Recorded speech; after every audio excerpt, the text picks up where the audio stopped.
Welcome back to Dork Points, everybody. This is Ron, and it is a PS Premium binge. And I haven't done one of these in a while because I haven't had PS Premium in a while. Someone gave me a gift card. Thank you! So I picked up Premium for the next 3 months, but I'll probably put it down after that. Let's start the binge with 4 Star Wars games. Starting off with Star Wars Rebel Assault. It says Rebel Assault there, but it says Rebel Assault 2 on the game page, so I'm not sure. They use live action here. It's pretty good. It's kind of like an FMV. This was the early days of disc games where they realized they could blend live action with interactable objects and shooting and stuff like that. So this is really cool. It's kind of like you are playing a Star Wars movie. It also feels like jank. It's not great. The shooting's not great.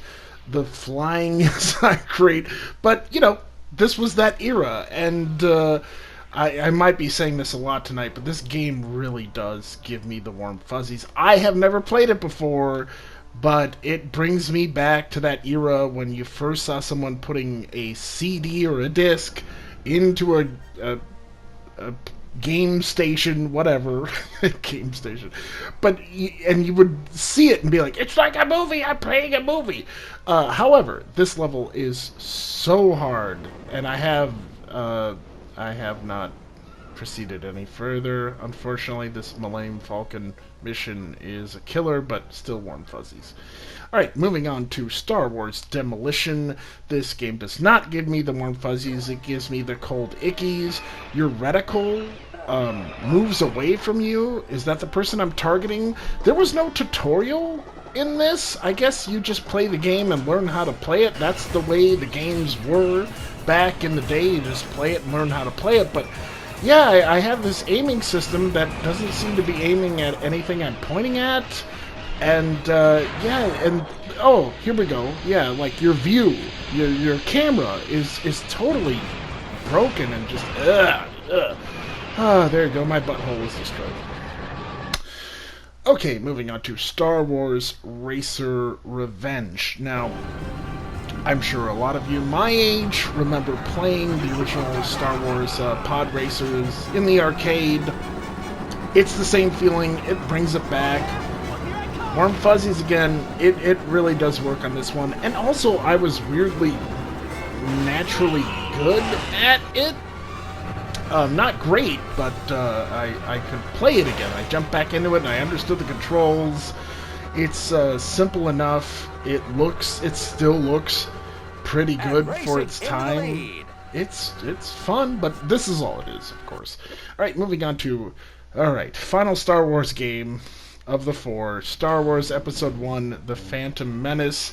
This was one of the few really big games that I purchased myself with my own money on PlayStation 1, and I remember it to this day, but oh my god, does nostalgia blur your vision, because these platforming levels are crap. Thankfully, this new version has a rewind system, so I just gave up and I used the rewind. But then this level on Naboo, where you use your force to open up one part of the door. Now, where is the other switch for the other part of the door? Well, you're about to see where it is, and it doesn't make any sense. Yeah, it's up there. Who would find that? It's like trying to break the game. Why would that be there? That's where the other switch is? The whole game is inexplicable and irritating. And speaking of that, yes, you have escort missions. Yes, wonderful. With Queen Amidala, who either hangs so far back from you that you have to go back and get her, or she zooms ahead of you. Just in the most irritating way. You're about to see it. But I guess my final thought on this is I had such good memories of playing this game. This was one of the first games where I was like, oh, it's so interesting that you can interact with things and there's all these secrets and it's really cool. And this made me fall in love with games. But, you know, now playing it again, it's like, ooh. Alright, moving on to the first game of the night. That's not Star Wars. It is Echo Chrome. It is a puzzle solver, and like most puzzle solvers, it starts off very interesting and simple. at the same time, and you have to figure out what you're doing. Um, then of course it gets more and more complicated, but yeah, just get this man across that that divide there, and then here we go. Yeah, then you're looking at crap like this, and you know, the mission statements, it should say like, get to this, do that. It does not. It just shows you that blinking man in the middle. I guess that's your goal or your location, but the game never says that. So I don't know. Ape Escape. This one is... I mean, this is a classic. A lot of people talk about this game, love this game from back in the day with PS1 or PS2. I never played any of them.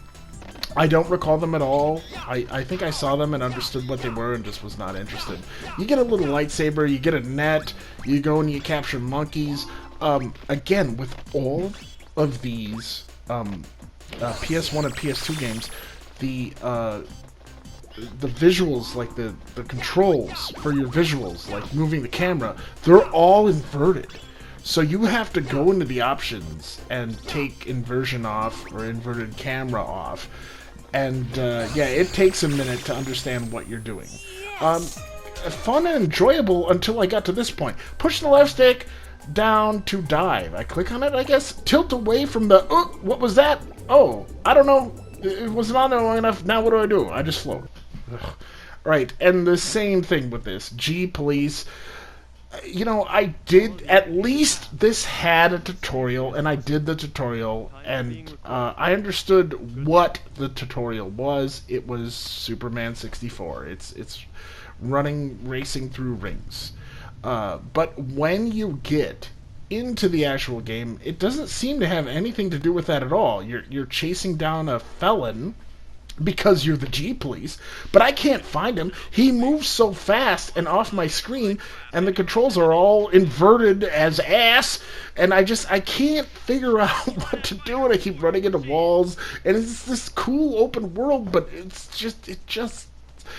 it's too old, unfortunately, just like me.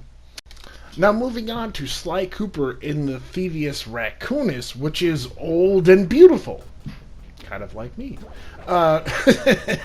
It's a great game still to this day. It's wonderful to play. I love the Sly Cooper original trilogy. I don't necessarily love Thieves in Time, but at least it gave us a new Ratchet, a new Sly Cooper game. But speaking of that, it was such a weird time because we had Ratchet and Clank, we had Sly Cooper, we had Jak and Daxter. PS2 was the height of like retro, you know, and at the time I considered this a retro platformer. Isn't that weird to think about? Like I was playing this game back in like 2001 and thinking like, oh, it's so cool that they're doing like a throwback thing to old games.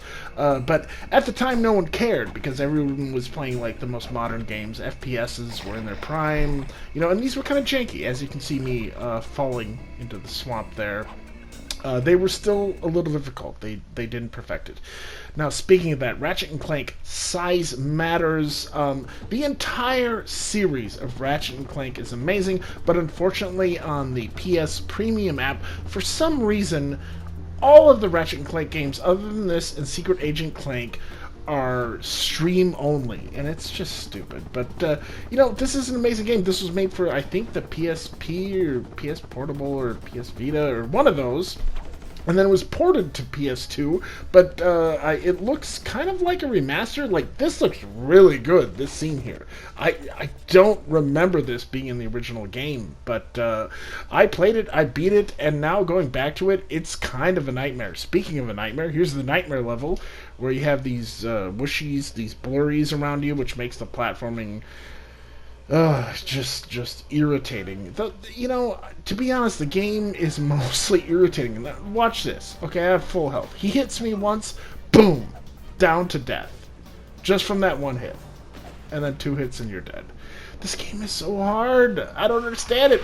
But I love it because it's Ratchet and Clank. It's part of the series. Oh, good God. it's so weird to go back to these games and see them again and play them again, and some of them really hold up and some of them don't. Most of the Ratchet and Clank games do, but this one unfortunately doesn't quite do that. It doesn't hold up. I'm sorry. Alright, moving on to the final games of the night. That's right, it's a trilogy! Starting with Time Splitters, which the controls are really weird in this game. Even when you take invert look off, it doesn't quite work because your left stick is your left and right plus your forward momentum, and then your right stick is your up and down plus your walk. I don't know how to describe it. Maybe this is just on PS4, and thankfully, I would like to announce I bought a PS5, so I will check that out and see if it works better on the PS5. I got a PS5! Yeah! But anyways, Time Splitters 1, yeah, it was really hard to play. I took a couple hours and I figured it out, and I was able to get to the second or third level, but yeah, just weird controls. Okay, moving on to Time Splitters 2. Now, this is a classic for me. I love this game, and just look at it. It looks beautiful.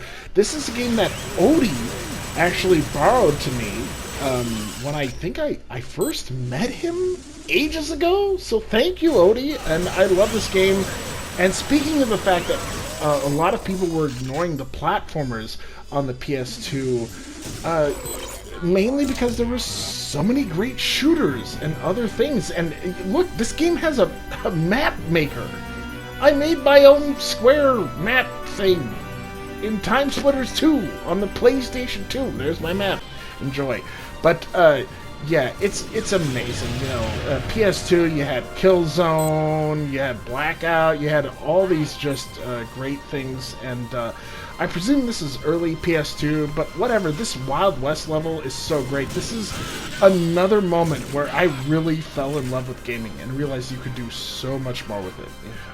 Love it to this day. Alright, and now the final of the trilogy, and the final game of the night, Time Splitters Future Imperfect, or Time Splitters 3. Looking really good. I did not know this existed. So was this PC only? Or PS3 back in the day? I'm not sure. But I love this like horror zombie house level, this nightmare level that you play. It's so fantastic. Everything feels good here. Everything is a movie reference, as you can see here. Yeah. It is hard. Oh, also the Half-Life. They included like Half-Life style controls where you can move objects and throw them around. Look at this boss. This is not remastered. Just looking good for old school gaming. Yeah, and also, Time Splitters Future Perfect actually has a story, it has a plot, it does not go year to year. Each level, you know, there could be 3 levels within 1 year, so it's interesting that way, it's different. And also, after just beating Dusk, this really reminds me of that. I think this is that kind of game that all those devs loved back in the day, and that's why they are making these games now, because of this quality of games, because of Time Splitters. Anyways, there you go. Thank you for watching my PSP Premium Binge, and I hope you had a good night, and goodbye.